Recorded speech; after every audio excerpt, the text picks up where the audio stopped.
fundamentally, that's where I see things going, is that whenever you want it, wherever you want it, you are able to get the product. And that means a lot of different technologies have to come together to realize that future. Welcome to The Future of, a podcast by Fresh Consulting, where we discuss and learn about the future of different industries, markets, and technology verticals. Together, we'll chat with leaders and experts in the field and discuss how we can shape the future human experience. I'm your host, Jeff Dance.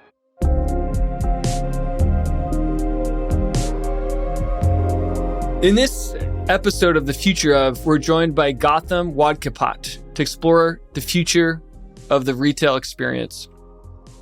Welcome, Gautham. It's a pleasure to have you with me on this episode, focused on the future of retail. I'm excited to have a deep thinker, a professor, a futurist, someone with a lot of experience in this space. Just for those who don't know you, can you give us some more insight into your experience? Yeah. Well, Jeff, first of all, thank you for having me. Excited to be here and to share my viewpoint.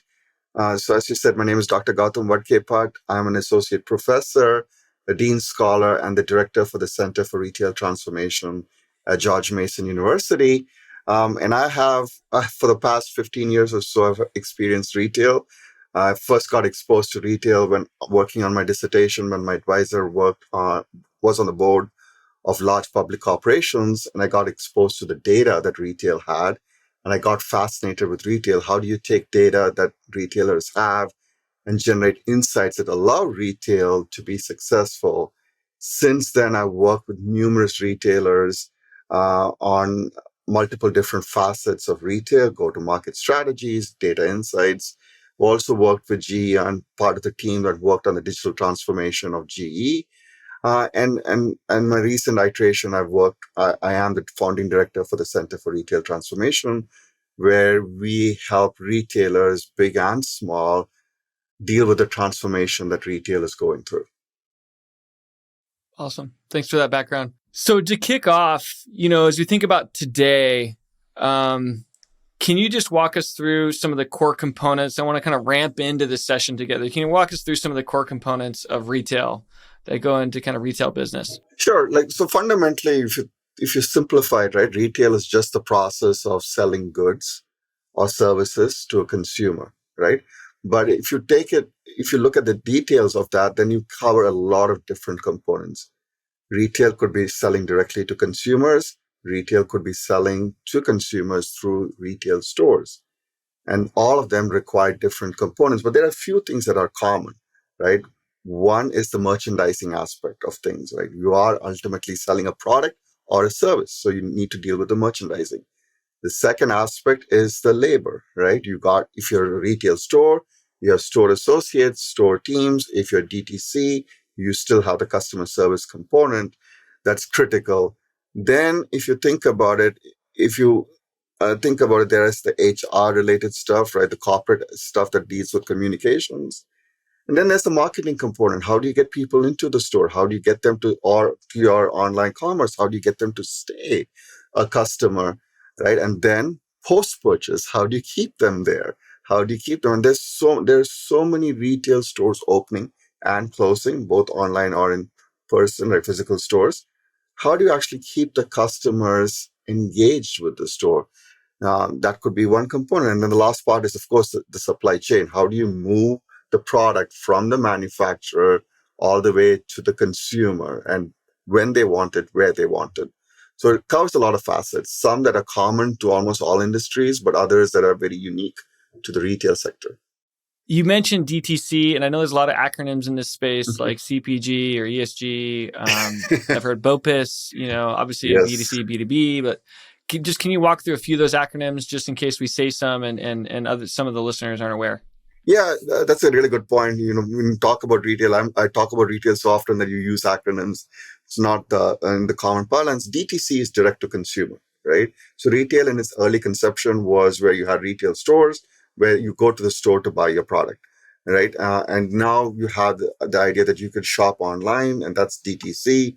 You talked about ESG. Most retailers today are focused on being a responsible retailer, right? That means taking care of the environment, taking care of the societal aspects, and taking care of the governance. CPG is consumer packaged goods, right? So when you think about retailers, are they just selling products oftentimes and they're buying it from these consumer packaged goods, as an example, and then selling it to the consumer at higher markups. You talked about BOP as something that is an outcome, I think, of the pandemic, right? Before pandemic, there was not this acronym, and BOPIS has a lot of different iterations, but it's simply buy online, pick up in store, right? And the idea is that, okay, look, I don't want to go into the store. Time is of essence. Let me place the order online and pick it up in store or some version of the store. It's a common thing, and that almost all retailers are doing these days, and it's one of the positive, if there's ever a positive outcome out of a pandemic, that's probably something that we've seen from a retail context. You mentioned BOPIS as a result of the pandemic. Let's talk about the last couple of years. What has caused a lot of changes in the retail world? We have the pandemic, we have, the supply chain issues, the labor shortage issues, we have inflation, we have the recent war and everything related there. But what has changed in the last couple of years for retailers? And what has been some positive change? What's been some negative things? The way I say, right, these are all negative events in some ways, but they have a positive outcome in that they have actually accelerated the rate of innovation. Retailers have now come to realize that, man, we have to be far more agile, far more innovative, and far more adept at dealing with the ever-changing needs of the customers. And so they've started deploying a lot more technologies, be a little bit more responsive to the needs of the customers. And we talked about BOPIS being one of those outcomes, right? Before pandemic, it wasn't, but almost every retailer has rolled it out. And within a period of 3 or 4 weeks, they've been able to roll out something that is a game changer in many ways, right? And so I do think that that's one of the positive consequences of of all of these things. You talked also about what are the negatives, right? So when you talk about all of these factors, they put pressure. Different retailers respond to it differently. And one of the downsides is that this has a massive impact on the smaller retailers, right? The ones who have not been able to adopt technology as much, who have not had the supply chain built out in a way that is responsive to these macroeconomic shocks, who typically suffer in getting high quality talent into their workforce and so forth. So they are feeling much more of the pressure, but at the same time, because they're smaller, I also think the positive side of the negative is that they realize that, okay, now let's be agile. Let's take advantage of our size to react. What about for the buyers? Our shopping has changed. You mentioned BOPIS, but what else has changed, at a macro level for us? Yeah, so the desire for convenience has skyrocketed, right? Is that now, hey, look, I want this now. You've seen the quick commerce emerge, right? 15-minute delivery or the promised 15-minute delivery. The buy online, pick up in store is a play on convenience. I also think that you're seeing a lot of people willing to shift between loyalty has suffered in some ways. People are willing to shift their purchase behaviors. And when you talk about these macroeconomic shocks, especially inflation and so forth, right, when people are getting more price sensitive, one last point, what consumers are also looking for is retail that aligns more with who they are as an entity, right? So you're looking at more responsible retail, more ethical retail, and so forth. Probably when it comes to sorting, it's still price, convenience, the value that you get, the merchandise that you have. But now these other factors are coming up more and more as decision makers, being ethical, being responsible, how you treat your employees, and so forth. With the awareness of the environment, of climate change and everything else, people are saying, okay, how am I impacting that? And so how does that change my own purchasing behaviors? The awareness is sort of triggered some alignment to like, okay, well, who am I buying from and Yes. what are they doing? Yeah. And I think retailers are very much aware of their sustainability footprint, and they're all making efforts to address those concerns. And they view it as an opportunity, forget not concerns. Right? Yeah. Innovation often centers around problem solving, challenges, failures. What are some of the big problems that we still are facing today that we're going to continue to see innovation around in the future? Again, I'm an academic as well, right? So if you broaden it up, right, the biggest problems are eliminating friction and creating memorable experiences, right? That's what people are striving to do. Those are the challenges of retail. How do we eliminate friction? How do we actually create those memorable moments that wants you to keep coming back? And so to that extent, when you break it down, what are the real components of it, the day-to-day components, right? You think about going through a physical store, the amount of time you spend at checkout, right? That's a real friction point that people want to have addressed. In today's world, stockouts are a major problem, right? And you think about returns, that's a huge problem. How do you deal with it? Then you think about discovery. That's another aspect of those memorable experiences, not finding the product that you want. And also the last, but perhaps not the least, I think, is those customer experience, right? What was your experience like? How did the store or that online website look like? What was the experience like? How was your engagement with the store associate or customer care representative? So these are, to me, like the challenges that retail still faces moving forward. New challenges and opportunities. Yes. I guess some of that isn't new per se. How do we create a memorable experience? But in the face of, was it 30 million new products introduced each year? It's like you have more competition, you have more fragmentation, you have more channels. And so how do you create this memorable experience? I think is becoming harder, Yes. right? To say, I'm standing out now that I can see everything online and everyone has to be online in order to compete. It seems like selling online is like table stakes now to survive. Maybe BOPIS, the buy online, pick up in store will be table stakes for a lot of retailers. It was like, I need to do that because it's friction to actually go into a store and walk around and try to find the things I need. So if I can quickly do that online, then I can just go pick it up. I'm going to save some time. Yeah. And if I may add, right, so it's only about 14% of all commerce is still online. Most of it is in store. But the important thing is that synergies between online and offline, right? So essentially, you just want to shop whenever you want, wherever you want. You need to have access to it. And retailers are trying to figure that out. How do you build those synergies across these different channels that you talk about, Jeff? Is the 14% number related to worldwide commerce? No, actually, that's US. That's a good question. US, yeah, US based. Yeah. Okay, thanks. Tell us about some of the major companies that you think are shaping retail. Obviously, there's Amazon, but and you feel free to speak to that. But tell us about who you see really shaping retail, where they're kind of leading out right now. Yes, obviously Amazon, right? Shout out to Amazon there. Just Walkout technology has spewed a lot of others who are trying to do the same. They've always been that data-driven, innovative retailer. Think about the Walmarts and the Targets of the world. They are also, when you think about physical retail, how do you use the store to be the hub for custom experience? They are innovating at a rapid pace. When you think about, we talked just a little bit ago about ESG and sustainability. Think about companies like Patagonia and others who are actually changing the way consumers think about it, right? Even the fast fashion retailers like H&M, who, right, are thinking about sustainability now and how do we actually incorporate sustainability. In addition to the conversation we had with our guest on today's episode, we asked another expert to provide their insights on the future. Hello, I'm Sucharita Kodali. I am a retail analyst at Forrester, which is a technology consulting company based in the US. I work with a lot of retailers, brand manufacturers, and technology companies supporting the retail ecosystem. Retail in the future, in the next 10 to 20 years, will definitely be more sustainable and more environmentally focused. I would say that's probably the single biggest change that we'll see.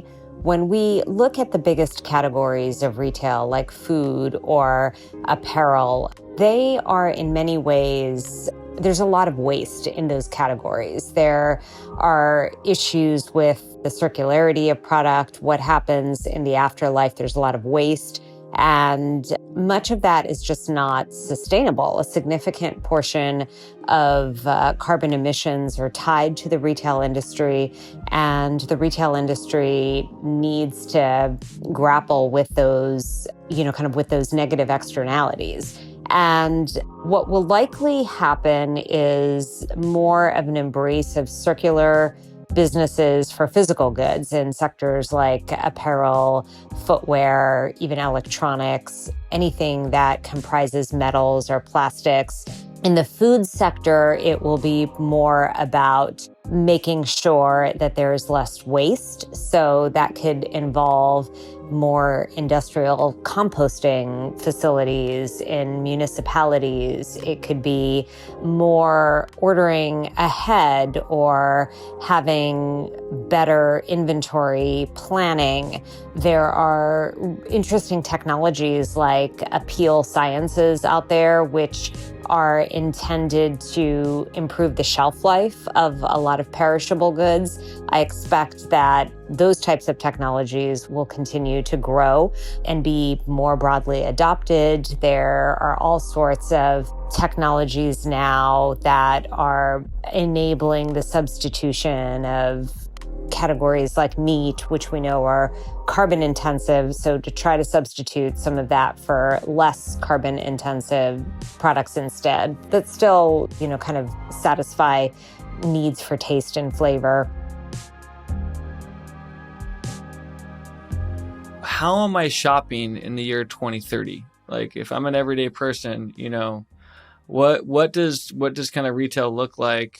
10 years from now, it could be 20 years from now, but there's definitely been some things trending right now. Like, what could that look like? And let's walk through some different technologies as well that could maybe shape that experience. Again, back to the fundamentals, right? Retail is just about getting the product where you want it, when you want it, how you want it, and the format that you want it, right? So the future of retail, if you're asking me that, it will be that is that it's that on demand. So it could be living in the metaverse, right? You're sitting on the couch and you want to have that experience. You go through that physical digital divide to get into the digital space to have a consumption.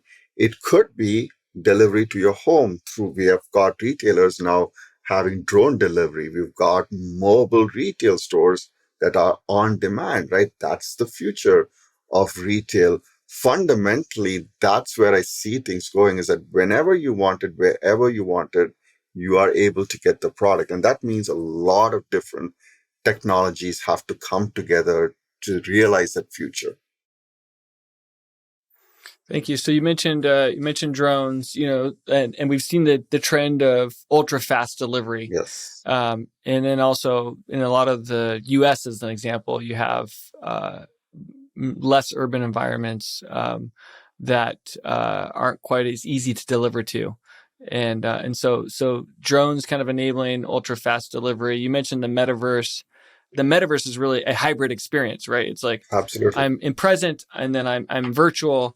And so this trend towards like more virtual, where it's like I could be shopping in the store on my couch, is sort of kind of what you're saying. Yeah. So the metaverse being a key aspect of the hybrid environment. You talked about areas that are harder to service, right? You could have fully autonomous stores where now you are able to serve these communities far more effectively. And you're seeing a lot of them pop up right now, right? And there are companies in Europe like Lyft that are actually doing that quite effectively. So autonomous stores, meaning more like the Amazon just walk in, walk out sort of technology, where you go in, you don't have many workers there, or none at all. And you go in, you grab what you want, and you kind of walk out. Yep. Is that what you mean by autonomous? Yes, that is exactly what I mean by autonomous. And you can think about a future where the merchandise that's stocked in those stores are autonomously stocked, right? Like you've got the robots that are actually fulfilling them and so forth. So you are actually able to have a societal impact and actually change the landscape of a country or of the globe, in fact, if you start thinking about that future. So automation and sort of robots being a big part of that. Yes. And why is that? Is that because of the labor shortage that you think we'll see a big trend in that? Yes, part of it is indeed the labor shortage, right? It's also unglamorous jobs stocking the shelves is really unglamorous. And do you want to do that? Like, no, most people would like to spend more time in more creative, human facing, problem solving kind of endeavors. The second aspect is also efficiency, right? When you repeatedly do a process, it kind of, you are prone to errors. And then if you incorporate robots into a retail store, and I'm not talking about micro fulfillment centers, you can actually deal with much better inventory planning and actually using the store far more effectively. So I think to your broader point, I think robots are going to become a lot more prevalent both in the store and behind the scenes, the behind the store kind of experience.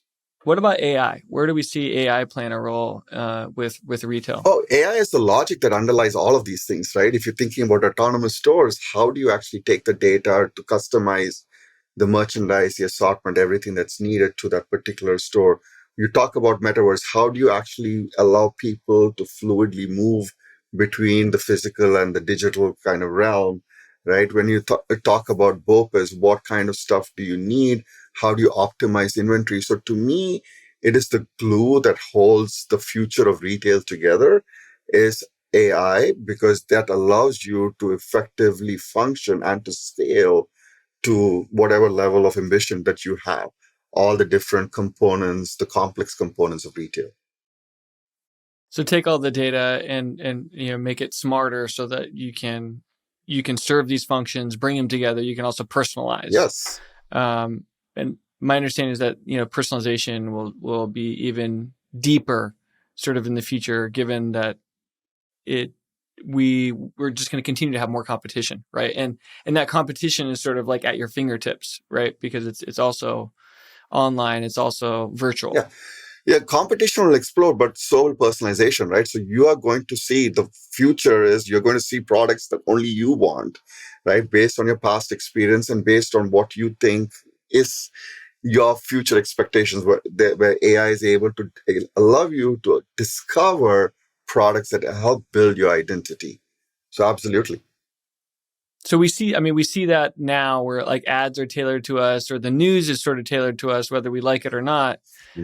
But is that future retail where it's like, okay, I'm the experiences that I'm going into, whether it's the metaverse or a store, is more tailored to me dynamically because they understand who I am because of the AI aspect. Maybe they see me walking in, they're like, okay, Jeff's sized X, Y, and Z. Yeah. Here, I'm gonna change this mannequin to kind of show some products that might fit him better in a virtual display.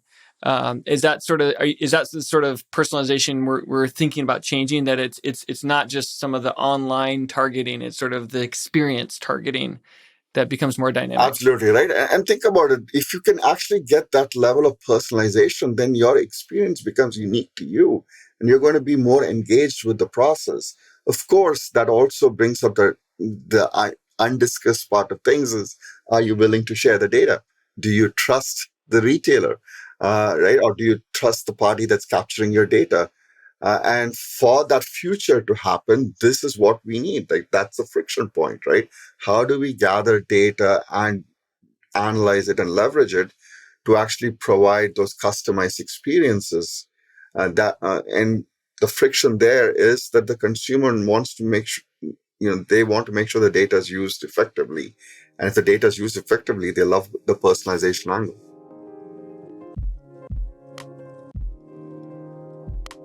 Technology and what new technologies will transform retail. I think that there are a couple of obvious ones. Certainly, I expect that there will be lots more automation in the future. And automation can comprise so many different things. It could be robots that do counting or placing of items in warehouses or on shelves. It could be robots that clean up spills or keep areas sanitized. I mean, some of these robots already exist and are deployed in live deployments around the US and the world. So that's one solution. The challenge has been that the costs of some of those automated solutions are not at the level that justifies replacing human labor yet. We see that even with autonomous retail, cashierless retail. There are some experiments around the world that essentially allow you to scan a credit card and go shop around, and there's camera vision to identify what you pick up or put down, and it charges you for anything that you take out of a store. And Amazon Go is probably the best example of that. The other thing that I expect that we'll see a lot of is real-time manufacturing, 3D printing, any opportunity to be able to manufacture on demand. We see that in small ways where you see customization of, kind of very specific products so that you don't have to carry excessive inventory that you don't necessarily need. I was in a sports store in New York, for instance. It was actually the Paris Saint-Germain licensed store in the US, or the store in the US. I actually don't know if it was licensed or not, but they had the opportunity to, you can create some customized shirts, for instance. Like if you want one of the specific logos on a specific size, rather than them having, kind of every logo already available in every size, you had the opportunity to mix and match what you wanted. And that's, I think, going to become increasingly common. And that's a really small scale example of that. But in the future, I expect different shapes and different colors and more ability to customize on demand in a local environment. Well, it doesn't even necessarily need to be in a local environment, because, that's one of the beauties of e-commerce, is that ability to create that custom products. What about voice AI? It's been such one of the fastest growing technologies recently from an adoption perspective. How do we see that impacting the shopping experience? In a very big way. And if you think about, as I said, retail is about buying, and you can buy goods or services. So think about the QSR environment, right? So you can completely remove the ordering system right now if you have a voice AI and you have that. And then you take it further, you can have a video AI, right? Why just limit it to voice? We can have video conversations. You're able to give not just voice, but then you got the visual components that allow you to figure things out and digitally expose it. So I do think in that idea of frictionless retail, right? It's about touching, feeling, getting as much information as you can. Both voice and video AI are going to be the future that allow for customers to get information that they want at the beck and call whenever they want, in a way that is effective for them. One of the things we talked about in the voice AI, the future voice AI episode, was interactive advertising. And it was this notion that, an ad plays to you and then you have a conversation. Yeah. So it prompts a conversation, and if you that could load into a video, I could imagine where it's like, okay, I'm interested in something. I have a conversation with my ad, and then I load an interactive display in the metaverse store because I have my AR glasses on. Yep. And I could see that evolution where it's like, okay, the interactivity of shopping could, the technologies like voice AI, like AR, could play into, that personalization if you have all the technology behind it. Yeah, and that's where the retail media networks are going, right? Is that I do think that you'll see a proliferation of screens in retail stores very soon. And that is for that engagement where you're able to give them information at the point of sale to convert them. Think about how many times you walk into the store and you walked out because you couldn't get the product that you want. Now, at that very point, you can actually have an AI-driven intervention that allows you to actually convert that person and give them an experience that they want. Yeah. Yeah. One of the things I think we talked about BOPUS, buy online, pick up in store. But the flip of that, right, is that I go into the store and I'm buying online. Right. So I'm like, I'm scanning QR codes and it's assembled for me at checkout, or they're shipping it to my house because it's a pain to go pick up stuff. So I'm just scanning things. Right. Do you see a big trend of that? Because I've heard this notion of like the dark store where, like there's this other store that's all just focused on, assembling your goods and shipping them to you, because the in-person experience, you could use a lot more of that space. Instead of stocking goods, you could use a lot more of that space just to showcase individual items that you sort of scan along the way. Yeah. Do you see a big trend there? I do. One, dark stores, yes, right? That's the secret behind quick commerce, is dark stores. I think when it comes to groceries, you're seeing a lot of grocers also deploy dark stores so they can manage inventory and service a larger area. So they could be servicing other grocery stores where they carry it, but they have an inventory hub, which is a dark store. You could actually go in. I love what you just said, Jeff, about actually experiencing a product and then placing the order and then having it assembled in the back. You don't need to really have all that square footage, right? You can see a shrinkage of physical stores by using some of this dark store concept and utilizing some part of the store for display, experiencing it, and then who cares behind the scenes how messy it is? Get the product built, delivered to the front of the store. So you'll see that the store itself, the notion of the store and what it plays is going to evolve. And it's not just that it's a place to buy products. It's a place to get educated. It's a place to experience something for the first time. It's a place for community. At least in my world, it's a big place for community. And that, I think, is the future. What about Amazon? Obviously, we see them advancing. They're doing a lot with robotics right now, with drones sort of behind the scenes. They're getting some approvals there. They've sort of been a pioneer with the just walk out technology.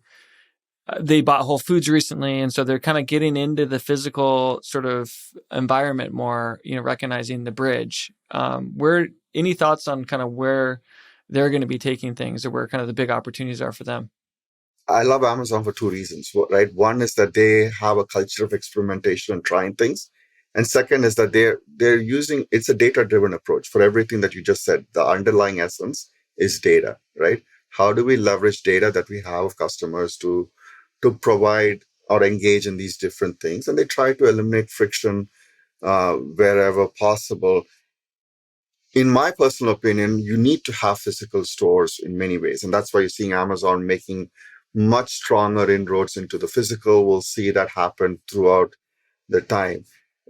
What I think is interesting is that other retailers have caught on to this, right? You think about the Targets, you think about the Walmarts and so forth.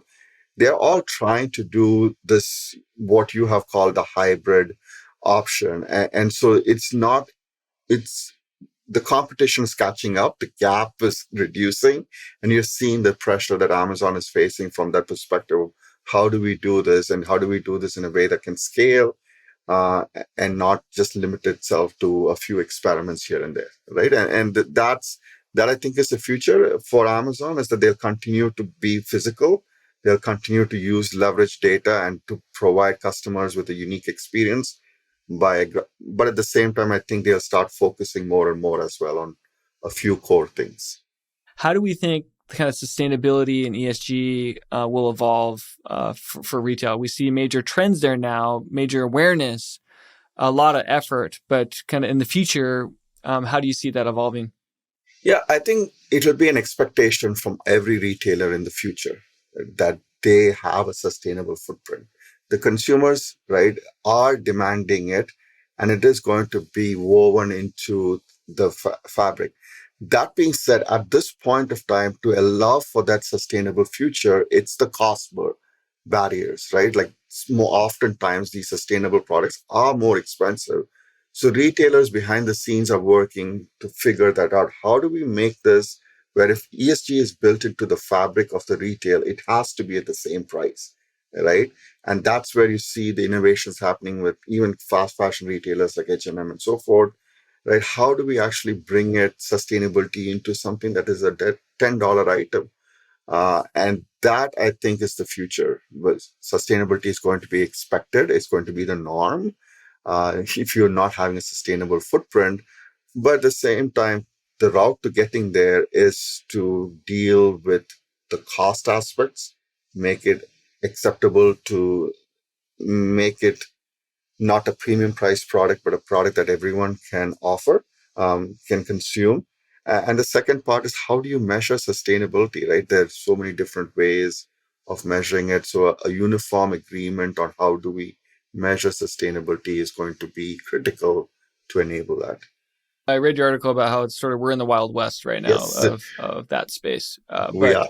so more standards around that as we get to trust that that's an important part of our buying Yeah. experience will be coming. Yeah, and at this point, I'll also say that from a consumer perspective, sustainability, right? There is a group of consumers for whom sustainability is core.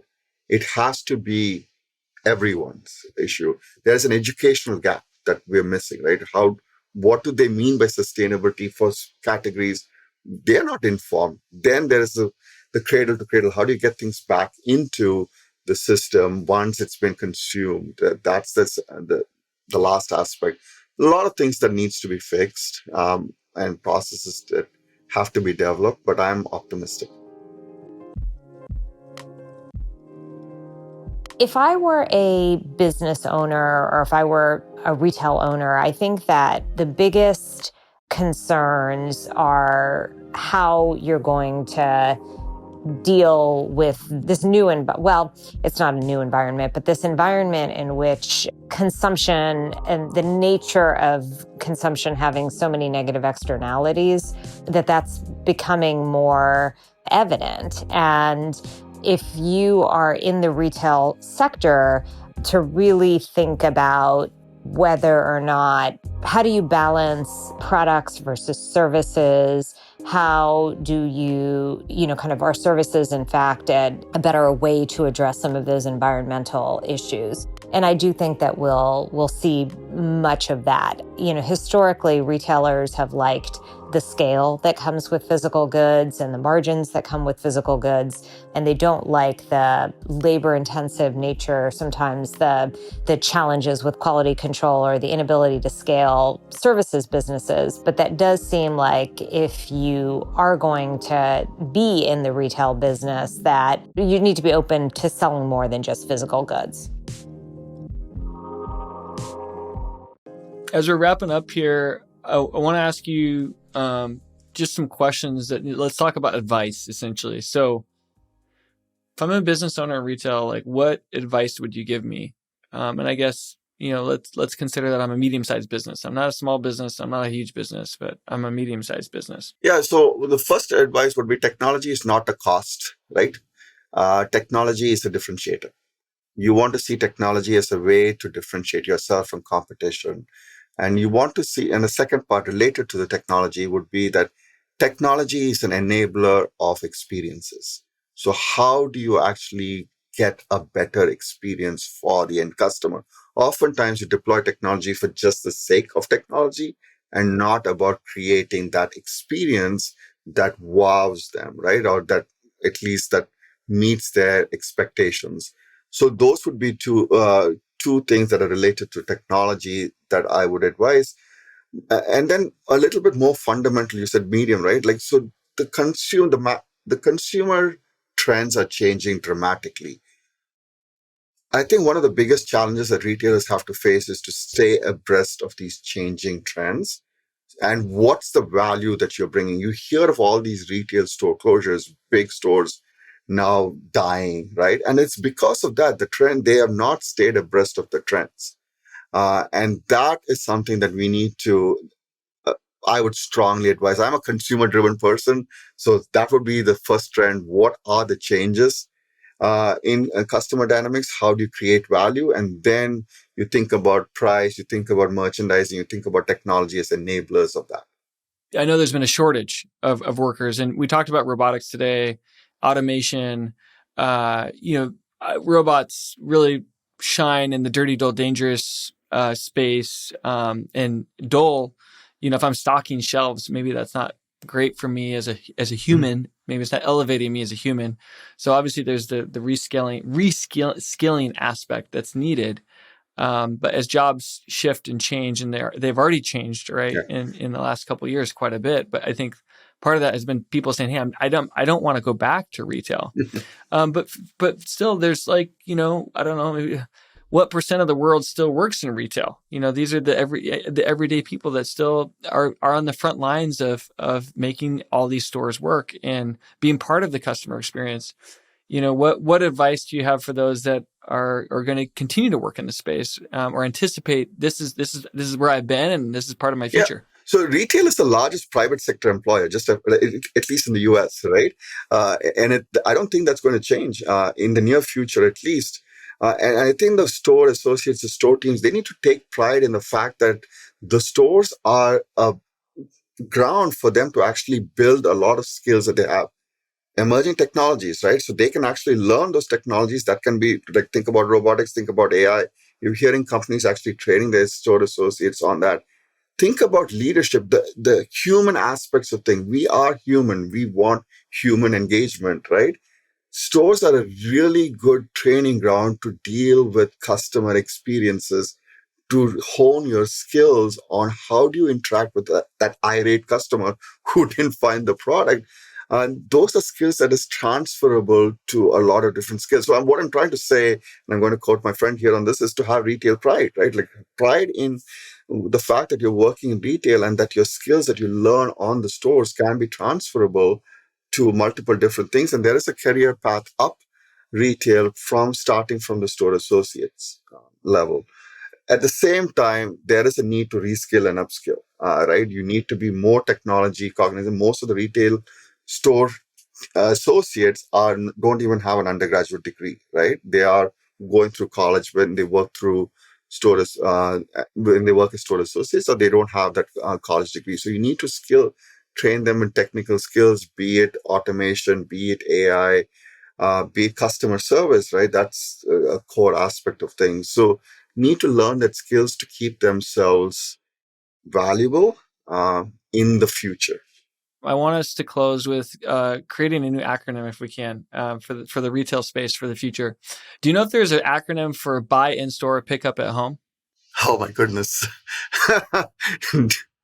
No, I'm not sure. If there isn't, I think we should coin one today. That it's BISPA. It's buy in store, pick up at home. That's going to be a big part of the future. We got BOPIS, yes, but we're going to have a lot of BISPA. We're going to be going to stores. We're going to be experiencing things. And we're going to let the drones deliver the stuff to our house, or the robots have it ready for us, because we're going to just be focusing on that experience and that personalization, that customization that we talked about. And to your point though, right? I think Walmart did start the at-home delivery service, right? And Amazon has those lockers that you can put in your home, kind of stuff. You're spot on. Ultimately, I do think that's what it's going to be, is that you're going to have it delivered at your home. And I will say it's not delivery at your home, but it's delivery at the point of time when you want it, right? So wherever it is, be it at your office, be it at your home, it's a certainty that you'll get the product at that particular point of time. Maybe it's BISPAC. It's buy in store, pick up at your convenience. There you go. I love that. All right, we're going to start using it, and then it's going to become a term that you're just going to read about, and people are like, "What is that?" There we go. Like, oh, that's the coin that's the term that Gautham and Jeff coined back in the year 2022. Remember what things were like back in 2022 when we were like, actually driving cars and stuff like that? Yes, indeed. Yes, indeed. That would be wonderful. My lasting legacy. So Gautham, thank you for being with us. It was fun learning from you, talking about the future, and coming up with an acronym together. Yeah. Yes, Jeff, thank you for the opportunity to share my visions of the future and to discuss where I think retail is going to head in the near future and the challenges to get to that future. The best part, of course, was the acronym that we jointly created. I hope that becomes part of the retail folklore. And I had a very memorable time, and I look forward to future interactions. Thank you. The Future of Podcast is brought to you by Fresh Consulting. To find out more about how we pair design and technology together to shape the future, visit us at freshconsulting.com. Make sure to search for The Future of in Apple Podcast, Spotify, Google Podcasts, or anywhere else podcasts are found. Make sure to click subscribe so you don't miss any of our future episodes. And on behalf of our team here at Fresh, thank you for listening.